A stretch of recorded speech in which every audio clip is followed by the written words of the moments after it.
I'm Paula O'Keefe, and I've been a missionary for about 30 years. I spent 20 years in Russia and in Chechnya, and the last few years I've been in Spain, and we've taken teams all over the world, and this is my story.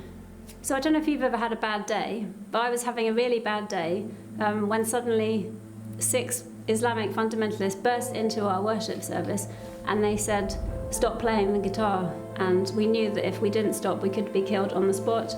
And there's people all around the world, especially in Afghanistan at the moment, who are probably facing that situation right now. And what would you do in that situation? And I know, first of all, I was frozen, and then suddenly just such an indignation rose up in me. How dare anybody tell me to stop worshiping Jesus? And I just started to worship in tongues really loudly, and the whole room joined me, and the power of God just came. And one of the Chechen fighter, his face, you could see the colour draining from his face. He was absolutely terrified, and he apologized and they ran out of the room. And it's just amazing to see God moving in power, and when he calls you to go to desperate places, he always provides everything you need, and he gives you the grace even in difficult moments to stand and to worship him.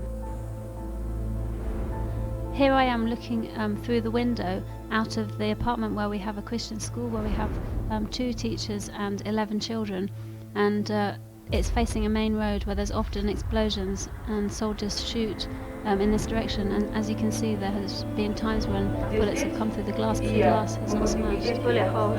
If I had been there and the children had been here, then we would have probably been injured, but there was nobody here. Amazing.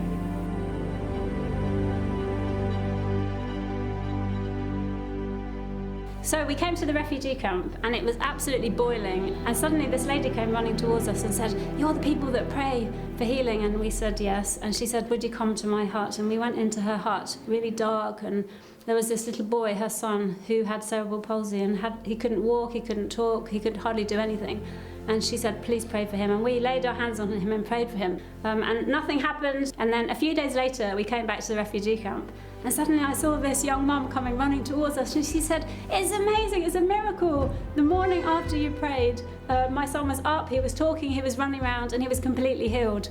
And it just is amazing what God does when we're obedient to him and we lay hands on the sick, even if we don't feel anything, because he's a miracle working God, and he can use us no matter what we're feeling or what we've been through. It's the most exciting thing to step out into the things he's called you to do. And it just gives you such a passion and such a joy to be used in the way that God has prepared you and put you into that place. And I just want to encourage you to be obedient, to step out and to do those things that he's called you to do.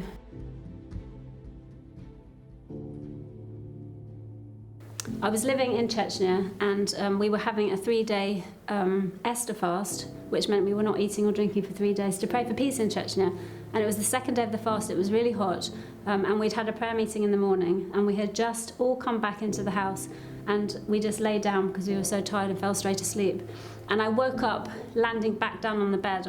There was a massive explosion, loads of smoke, and we went running to look and see what had happened.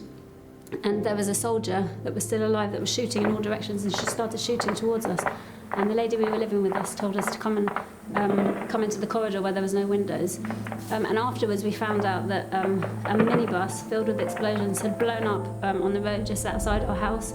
And we had only literally walked past there 5 minutes before, and every single one of the believers that had been at the meeting had just got home safely before the explosion went off. And there was a market there, and students coming back and forth, and many of them died. Some of the Russian soldiers died, and God just really protected us. So this is not just my story. This is the story of how our loving Heavenly Father reaches out into the most darkest, desolate places where people are totally traumatized by war, and just pours in his love and his healing and transforms.